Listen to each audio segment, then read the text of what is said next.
Honorable Chakuri. Thank you, Mr. Deputy Speaker, sir. Mr. Deputy Speaker, sir, honorable members of Parliament, ladies and gentlemen, allow me to start off by conveying in my stead and on behalf of our people the heartfelt gratitude to Dr. the Honorable Padayachi, Minister of Finance, Economic Planning and Development, for faithfully translating the governmental vision into a roadmap of robust, determined and proactive recovery. Monsieur le Vice-président, après avoir écouté les débats des deux côtés de la Chambre, il y a un débat budgétaire qui m'a troublée, qui m'a bouleversée. C'est celle d'une honorable membre de l'autre côté de la Chambre, celle de l'honorable Stéphanie Anctil. Ce qui devrait tous nous concerner, c'est la façon ignoble et sans mérite que l'honorable Kounjoucha a été traitée. Comment une femme peut-elle dénigrer et humilier une autre femme de la sorte? L'honorable membre, je sais que vous faites votre travail de l'opposition. Order. Wait. Order. Wait. Je sais que... One second. Yeah.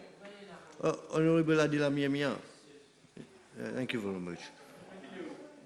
I need to be... No, I'm not giving... Wait. Allow me to hear the whole content. I cannot just, when he says farm, I stop her. Let her complete. So if there's something wrong, I'm going to stop her. Wait, I'm going to stop her. Honorable Doreen Chakuri, all yes. members in this House are honorable members. Je sais déjà, il ne vous faut pas me montrer comment faire mon travail. Je le sais. Thank you very much. Continue, please. You cannot cut me in the middle. You cannot cut the member in the middle. Please do that. Je rectifie. Comment une honorable membre peut-elle dénigrer une autre honorable membre de la sorte? L'honorable membre, je sais que vous faites votre travail de l'opposition et je vous respecte pour cela. Mais faites-la avec grâce et élégance.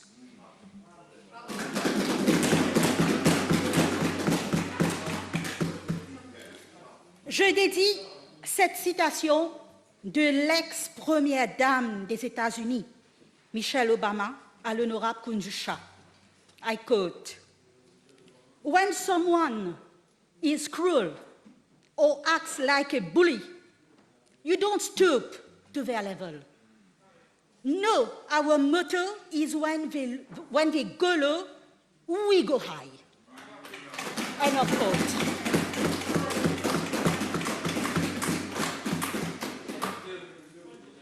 Mr. Deputy Speaker, sir, at this present juncture, juggling with the economic portfolio of an island state, and for that matter of any country, is no less than a terribly exacting enterprise, and demands that the judicious balance be struck between upholding the functional integrity of our fiscal and monetary policy and outreaching to the call and wants of our people. Dr. the Honorable Padayachi, under the leadership of our Prime Minister, Honorable Pravin Kumar Jagnath, you have once again hit it right, since we all need to remember that our very survival is contingent upon our functioning together as one cohesive unit. The example abound from the past and the present Moneylenders of yesteryears now suddenly transform into financial gurus and fiscal spin doctors, or thirsting for center-page newspaper representations to soi-disant evaluate the enormous risk taken within the deliverables of the 2022-2023 budget speech. But then, I am no economist, dotted with a cat's clairvoyance or a shark's instinct, but I can see through that any budget speech is a complex exercise, especially during difficult times. The only and most significant difference is that our government's economic policy has and will always be based on strategic, cultural, moral, and ethical precepts, unlike the very sad and downright visceral and discordant strings of measures within the history of our motherland had to painfully bear witness to, and which nearly brought and hard-won progress to a grid. Mr. Deputy Speaker, sir, we are in uncertain times, and the unpredictability and fragility of the global output with monetary and fiscal stimuli facing the bleak but the very real and unfortunate prospect of recession. Mr. Speaker, sir, in this era of stagnation, shortages, and slumps, the budget speech emerges as a resourceful and salutary manifesto to face the onslaught of economic pressures brought about by the COVID-19 after and the conflicts in Ukraine with ardor and audacity. Some members of the opposition, in their usual tomfoolery, are saying that this budget is a populist one, meant to purchase designated categories of people. Let me tell them that our people have a conscience, and they are perspicacious enough to judge what's best for them. This budget speech is a product of intellect, and if it's beyond the limits of your imagination, the one worthwhile thing is to wait and watch, since you will have to do that for many years to come. Monsieur le Vice-président, permettez-moi donc de circonscrire l'historique de nos allocations sociales en quelques lignes. En 2005, la pension de vieillesse était statuée à 2200 roupies. En 2010, à 3408 roupies. En 2014, à 3623 roupies. En 10 ans, une décennie, les dirigeants de l'époque, sous la houlette d'une politique incohérente, qui se résumait à remplir les caisses des mieux nantis, ont trouvé que c'était statiquement fiable, tenez-vous bien, d'augmenter la pension de vieillesse de 1423 roupies. 1423 roupies en 10 ans pour nos aînés, nos grands dimouns qui se sont donnés corps et âme pour nous. Monsieur le Vice-président, mais l'ingratitude ne coulera jamais dans les veines de ce présent gouvernement, qui du jour où il a pris les rênes du pays en décembre 2014, augmenta la pension par 1377 à 5000 roupies. En 7 ans et demi, Monsieur le Président, la pension de vieillesse a augmenté par 6377 roupies pour ceux âgés de plus de 65 ans. Mais nous ne faisons rien dans la dentelle et notre budget, avec force et mérite, permettra aux salariés entre 60 et 64 ans de toucher une somme additionnelle de 1000 roupies grâce au bon fonctionnement de la CSG. Mr. Speaker, sir, this government has always placed those in need at the heart of its agenda. And we will always do so. This government understands that life is tough enough, but also getting tougher for certain categories of people. And as a caring placeholder, we cannot allow ourselves to turn a deaf ear to the plight of those who have shaped our destiny by their sheer willpower. Mr. Deputy Speaker, sir, this government will continue to keep our elders and the most vulnerable close to our hearts, no matter what. Many parents voice out their concern that Cambridge examination fees would be reinstated for first-timers. We also understand the difficult situation prevailing in every household, and unlike a previous ruling party, which thought it fit to subsidize Cambridge examination fees selectively, we have maintained the subsidy across the board for first-timers, because this caring government firmly stands by the universal principle that money should never, ever become a hindrance to education and de facto socio-économic progress. Qui donc ne puisse se souvenir de cette décision amère et irrationnelle de 2006 qui verra la subvention universelle pour les frais d'examen du School Certificate et Higher School Certificate supprimés sèchement alors que les rallyes d'Ashton Martin battaient son plein.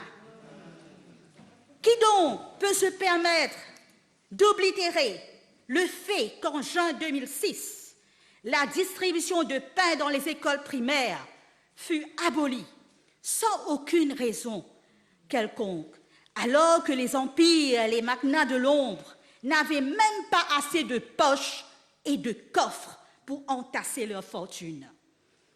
Qui donc peut se permettre d'effacer le rocambolesque NRPT, où une taxe abominable fut prélevée sur la maison de ceux au bas de l'échelle? Qui donc peut se permettre d'oublier le fait qu'en novembre 2014, des femmes cleaners dans les écoles primaires touchaient seulement 1500 roupies? Faudrait une classe pour faire sa qualité de mineur là. À cette époque, l'honorable leader de l'opposition, malheureusement qui n'est pas présent, proclamait que, à cette époque, il disait « Maurice est un plaisir ». Et aujourd'hui, l'honorable leader de l'opposition a le culot de venir dire « trop peu, trop tard ». Pour répondre à l'honorable membre, je vais lui dire « mieux vaut tard que jamais ». La population n'est pas dupe, Monsieur le Président. Ils ont compris que l'opposition les encourage à descendre dans la rue, non pas pour sauver le pays, mais pour sauver leur propre peau. Le pays a déjà un sauveur en la personne du Premier ministre. Monsieur le Deputy Speaker, sir, I will now come to the core of the debate. For far too long, our stage skeptics are trying to sell off the purposely distorted contraption that the financial provision of the budget are not congruent to the erosion of our purchasing power. Allow me, therefore, to favor them with the prospect of what is actually happening. The supply chain has been globally affected owing to the numerous factors, including the COVID-19 repercussions, the ongoing conflict in the Northern Hemisphere, a dwindling labor market, the spike in fuel prices, and impossible freight charges. Those factors are beyond the control of governments, and even the most developed countries are bearing the brunt of an unavoidable recession. Through our various policies, we are doing as much as we can in the best interest of our people, irrespective of race, creed, color, or political inclination. Now, when you do not and cannot hold the crown, it is far too easy to hurl criticism In that too, criticism is considered constructively meritorious when it has some sense of purpose. Mr. Speaker, sir, this budget is first and foremost a harbinger of progress in all senses of the term. It has deftly tackled the channel of traditional expenditures through an array of measures that will undoubtedly bear fruits in years to come. The transport sector sees light at the end of the tunnel, with a provision for solar energy reliance to power the light rail system.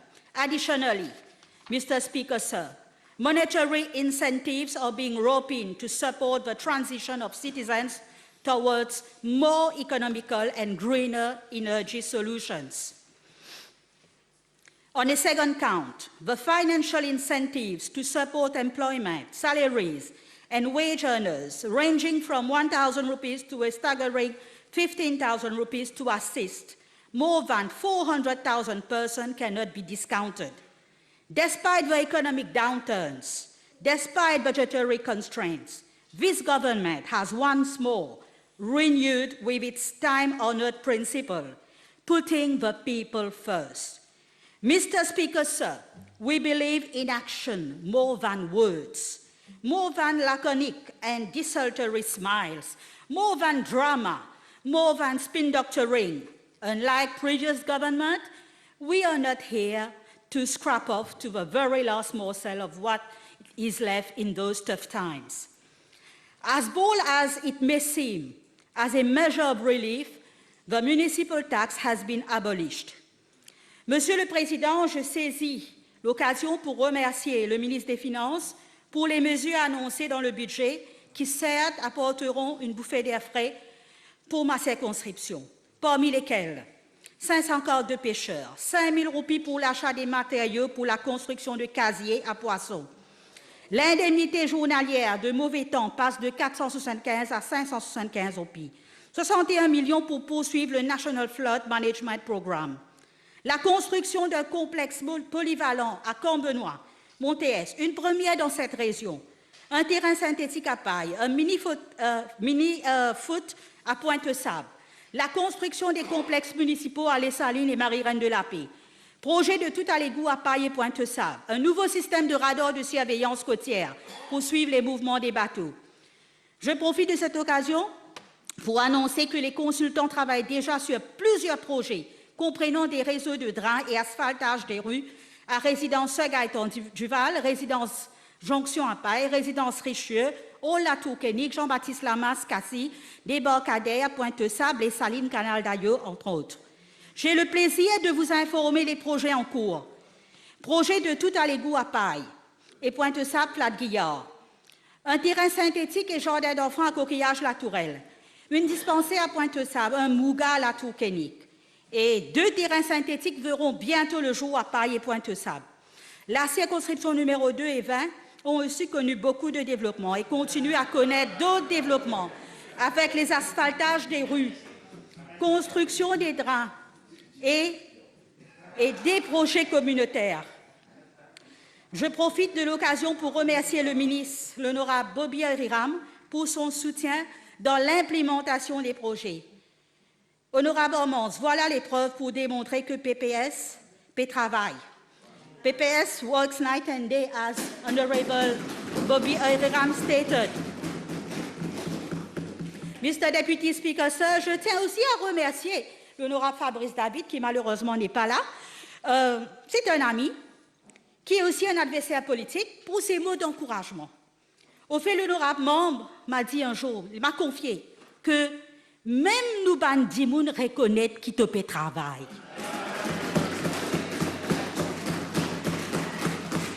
Il est allé beaucoup plus loin. Il est allé beaucoup plus loin quand il m'a dit, il m'a confié, c'est un secret. Docteur Navin dit, travail qui te fait dans 2 ans, ministre pas faire dans 5 ans dans la circonscription.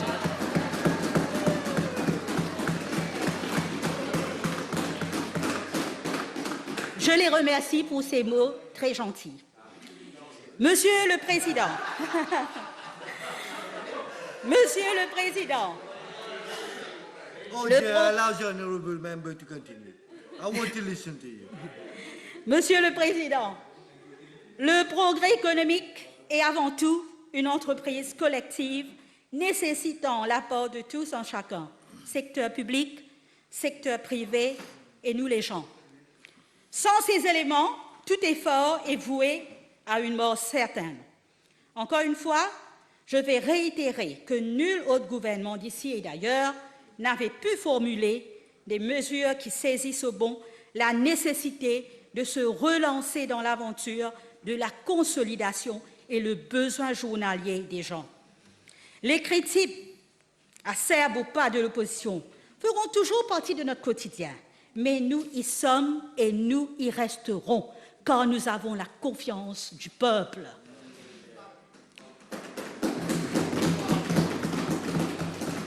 Monsieur le Vice-président, je termine en remerciant le ministre des Finances et aussi l'honorable Pravin Kumar-Jatnat et tous ceux qui se sont efforcés à donner une forme au budget. Merci pour votre attention.